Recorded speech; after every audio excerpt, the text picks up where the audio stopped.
Good morning everyone and welcome to Apsara physics class. So today I am going to derive derivation for force on a charge moving in magnetic field. तो magnetism में जो है today I am going to derive derivation for this, or it is also called as Lorentz force. Lorentz force. You are either provided with question derive derivation for Lorentz force or what happens when a charge moves in a magnetic field. तो यहाँ पर हमारी derivation है force on a charge moving in magnetic field. So for this first of all I am going to draw its diagram. So topic क्या है आपका? Force on a charge. Charge के ऊपर you have to find out the force.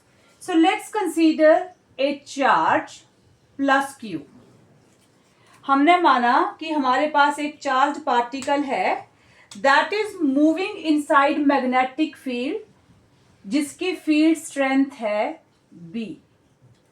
Late हम मानते हैं x y, ये z coordinates हैं.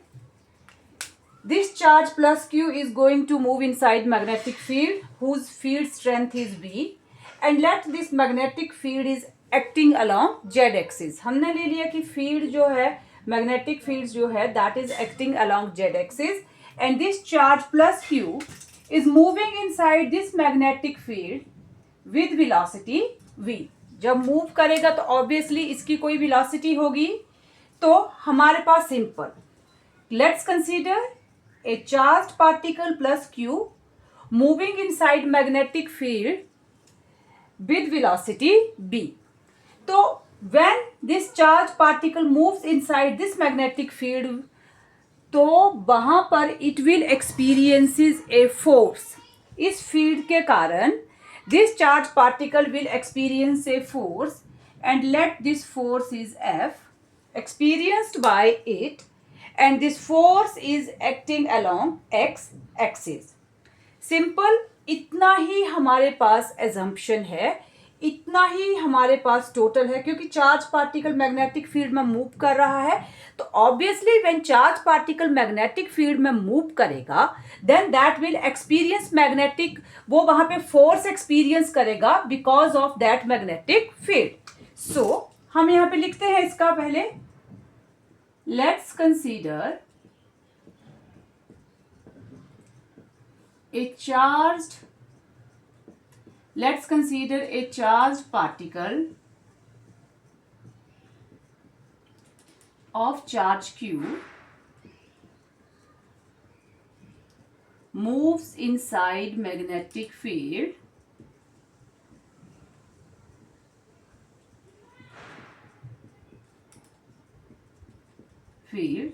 B acting along z axis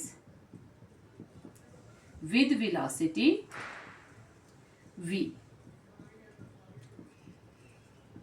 तो अब ये चार्ज पार्टिकल जो है it will experiences a force because of this field v.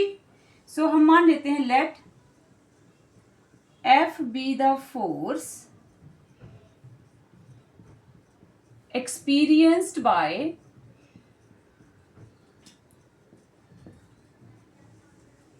this charge acting along x-axis. ये जो फोर्स है आपका that is acting along x-axis. Why I am mentioning here कि ये x-axis, y-axis और z-axis के along particularly क्यों है? So जैसे जैसे हम ड्राइव करेंगे डेरिवेशन को तो आपको पता लगेगा.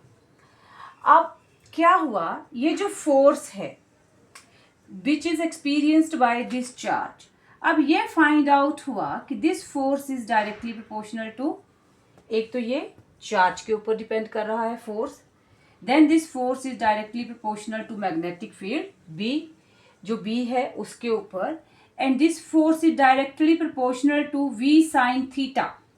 वी साइन थीटा क्या है? इस वेलोसिटी का component perpendicular to magnetic field. V sin theta is component of velocity perpendicular to this magnetic field V.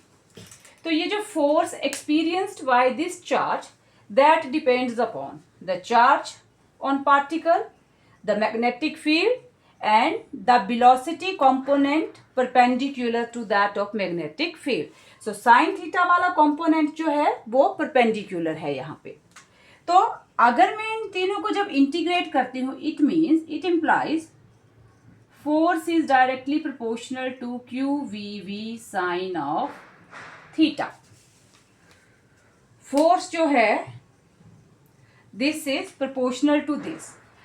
When I will remove this proportionality तो constant आएगा K QVV sin theta.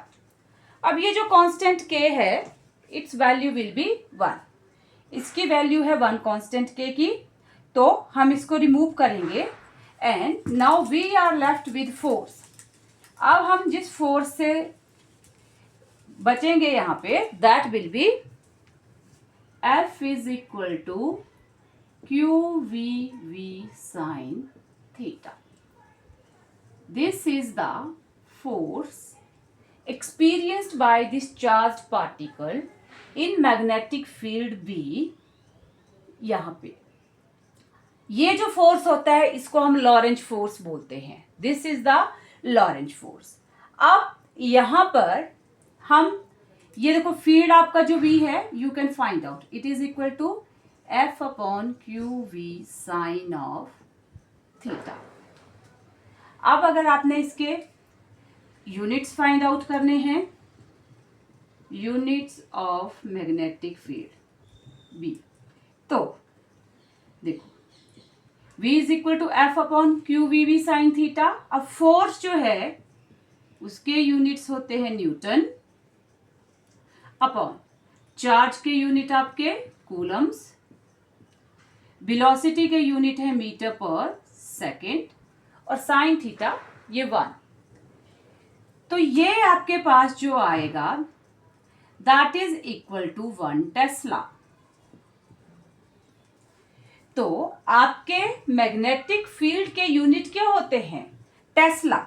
और ये जो 1 Tesla होता है that is equal to किसके equal होता है यहाँ पे? तो देखो ये हमारे पास न्यूटन एंड अब कूलम पर सेकेंड. देखो करंट होता है आपका चार्ज अपॉन टाइम, तो यहाँ पे ये हो गया कूलम पर सेकेंड.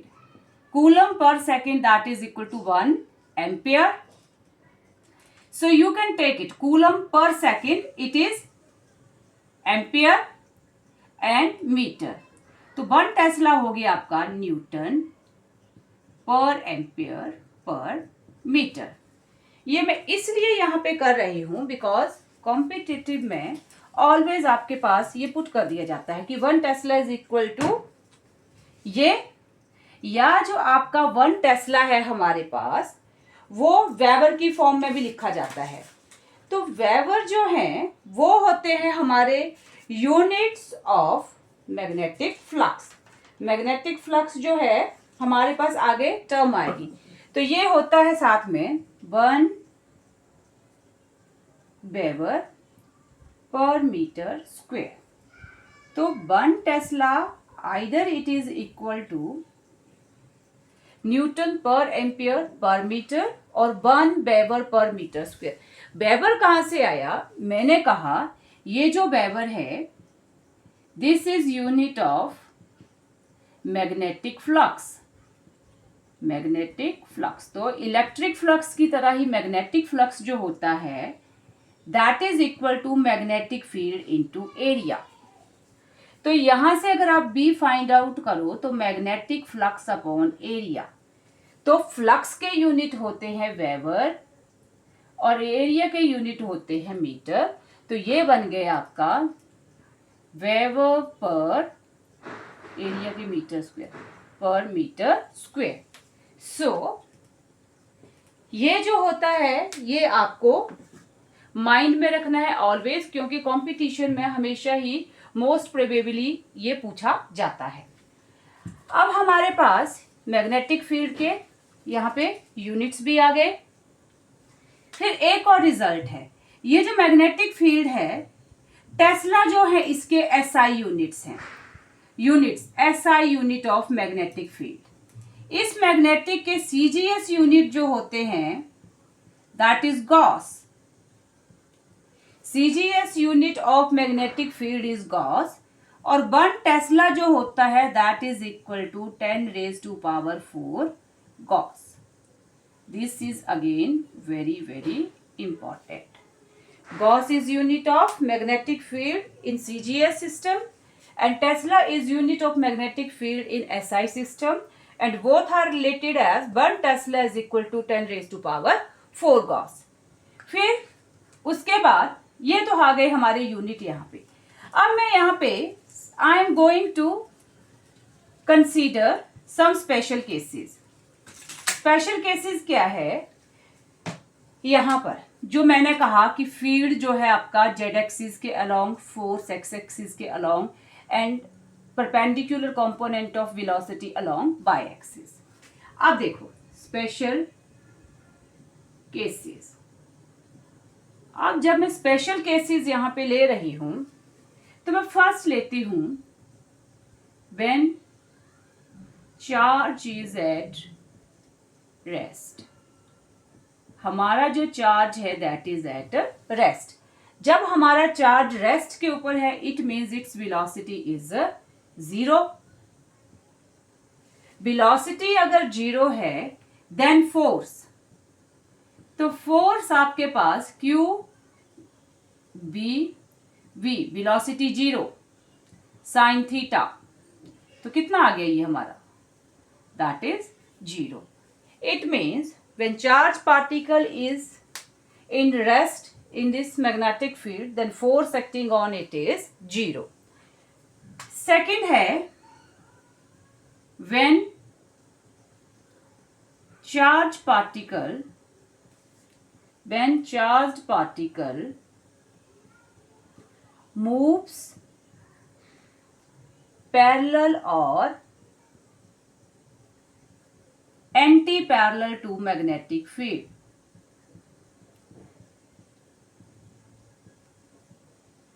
अब आपका पार्टिकल या तो फील्ड के पैरेलल मूव कर रहा है, either it is moving anti parallel. तो पैरेलल का मतलब है आपका थीटा 0 डिग्री और anti parallel means theta is 180 degree. So जब हम दोनों वैल्यूज को यहाँ पे सब्स्टिट्यूट करते हैं तो हमारे पास फोर्स आता है Q V साइन 0 पुट करेंगे, साइन 180 पुट करेंगे, तो that will be 0। It means when charge particle will move either parallel to this magnetic field और anti parallel to this magnetic field it experiences no force. तो ये force experience नहीं कर रहा है। Now third, when charged particle moves perpendicular to this magnetic field, अगर अब हमारा चार्ज पार्टिकल परपेंडिकुलर मूव करे दिस मैग्नेटिक फील्ड के, मैग्नेटिक फील्ड के जब परपेंडिकुलरली मूव करेगा तो थीटा 90 डिग्री, तो आपका फोर्स आ जाएगा QVV sine of 90 degree, it is equal to QVV, that is it will experiences magnetic force. So हमारे पास ये क्लियर आया कि हमारा जो फोर्स है that will be maximum only when this charge particle will move perpendicular to this magnetic field. इस magnetic field के perpendicularly move करेगा, only then force will be maximum. Otherwise क्या होगा, if it will move parallel और anti parallel तो it will experiences no force. तो ये जो हमारे पास है ये डेरिवेशन, ये आया हमारा magnetic Lorentz force. So student, this is all about for today. So thank you, please keep on watching my videos, like my channel and subscribe it. Thank you.